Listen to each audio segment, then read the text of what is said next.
আজকে আমি ডিম দিয়ে একটা দারুণ টেস্টি রেসিপি বানাবো। আর এই রেসিপিটা বানানো খুব সহজ আর খেতেও কিন্তু দারুণ টেস্টি। এটা ভাত, রুটি, পরোটা সব কিছুর সঙ্গেই ভালো লাগে। তো এখানে আমি 5টা ডিম নিয়ে নিয়েছি, সিদ্ধ করতে দিয়ে দিয়েছি। এবার যেগুলো লাগবে সেগুলো আমি রেডি করে নেব। এই রান্নাটা করতে যেগুলো লাগবে সেগুলো আমি নিয়ে নিয়েছি এখানে। তো প্রথমে রসুন ছিলে নেব 10-12 কোয়া মতো।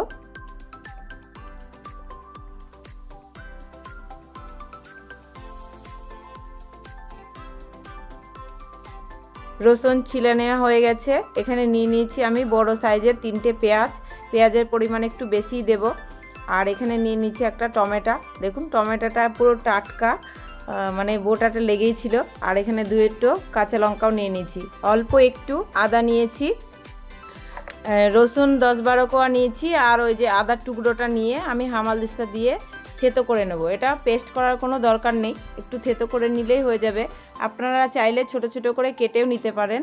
তো আমি থেতো করে নিচ্ছি, অত পেস্ট করে নিই, মিডিয়াম থেতো করে নিয়েছি। দেখুন বন্ধুরা কেমন থেতো করেছি।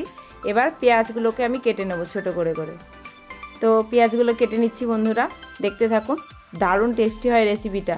আর অবশ্যই আপনারা রাতে বা খুব সহজে বানাতে চাইলে এই রেসিপিটা বানাতে পারেন। ভাতে, রুটি যার সঙ্গে খান দারুণ টেস্টি লাগবে। তো পেঁয়াজগুলো কাটা হয়ে গেছে। এখানে আমি একটাই টমেটো নিয়েছি, টমেটোটাকে ছোট করে কেটে নেব।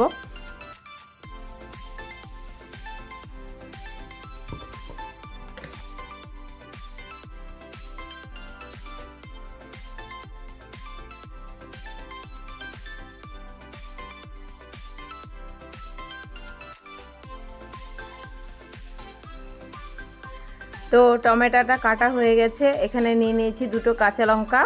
কাঁচা লঙ্কা দুটোকে ছোট ছোট করে কেটে নেব। এদিকে ডিমগুলো সিদ্ধ হয়ে গেছে, আমি তুলে নিচ্ছি একটা বাটিতে। তো ঠান্ডা জলের মধ্যে তুলে নিয়েছি।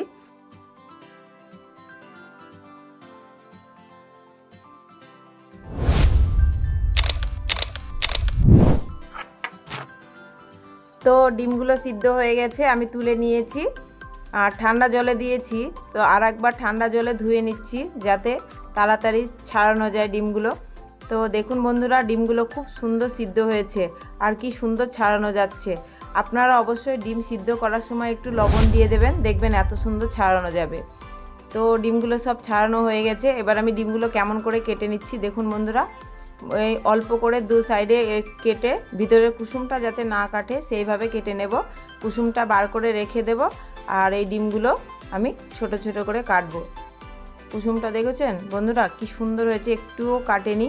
এবার ডিমগুলোকে আমি এইভাবে কেটে নেব। আপনারা অবশ্যই এইভাবে কেটে নেবেন। আর কুসুমগুলোকে আলাদা রেখে দিতে হবে। প্রত্যেকটা ডিম আমি এইভাবে করে নেব। আপনারাও অবশ্যই এইভাবেই করবেন।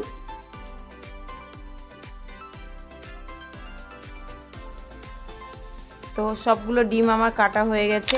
এবার আমি রান্নাটা করব। প্রথমে কড়াইয়ে তেল দিয়ে দিলাম। কড়াইটায় ডিম সিদ্ধ করেছিলাম বলে একটু কালো কালো হয়ে গেছে।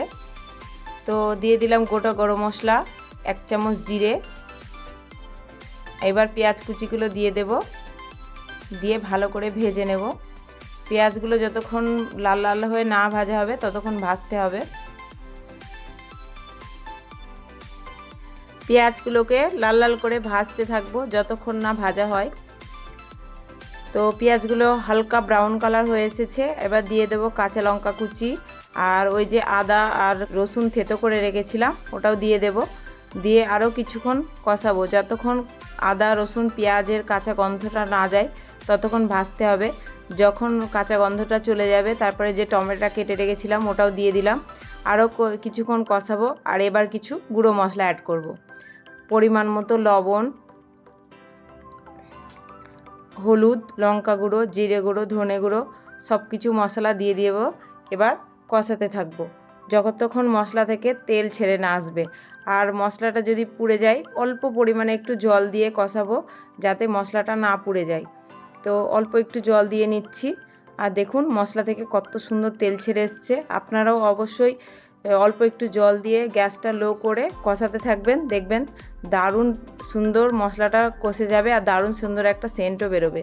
তারপরে যে ডিমগুলো কেটে রেখেছিলাম সেগুলো দিয়েও কিছুক্ষণ কষাবো। আর ওই যে ডিমের কুসুমগুলো ছিল না, হাত দিয়ে অল্প একটু ভেঙে ভেঙে দিয়ে দেবো, দিয়ে আরও কিছুক্ষণ 2 মিনিট মতো কষিয়ে নেব।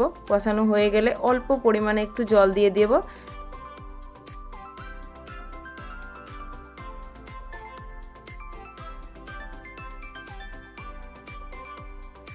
দেখেছেন বন্ধুরা, বেশি জল দেব না কিন্তু, এই তরকারিটা যেহেতু মাখা মাখা হবে আর তার জন্য অল্প পরিমাণে জল দিয়ে দিলাম।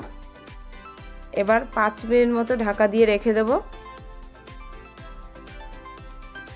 5 মিনিট হয়ে গেছে, দেখুন তরকারিটাও আমার রেডি হয়ে গেছে। ঠিক এরকম মাখা মাখা হবে। উপর থেকে একটু গরম মশলা দিয়ে দেব, তাহলেই আমার রান্নাটা কমপ্লিট। আপনারা অবশ্যই ঘরে ধনেপাতা থাকলে দেবেন, আমার ঘরে ছিল না বলে আর দিইনি। এই রান্নাটা সত্যি আপনারা একবার করে দেখবেন, দারুণ টেস্টি লাগে আর বানানো কত সহজ। দেখেছেন বন্ধুরা, ঘরে থাকা অল্প উপকরণ দিয়েই রান্নাটা করা যায়। তো রান্নাটা আমার রেডি। নামিয়ে অল্প একটু লেবুর রসও দিয়ে দিলাম যাতে টেস্টটা আরও বেশি হয়। তো কেমন লাগলো আমার রেসিপিটা বন্ধুরা জানাতে ভুলবেন না। ভালো লাগলে প্লিজ একটু লাইক কমেন্ট শেয়ার করে দেবেন আর আমার চ্যানেলটাকে সাবস্ক্রাইব করতে ভুলবেন না। আবারও দেখা হবে আপনাদের সঙ্গে নতুন রেসিপির সঙ্গে। তো ততক্ষণ সবাই ভালো থাকুন, সুস্থ থাকুন, বাই।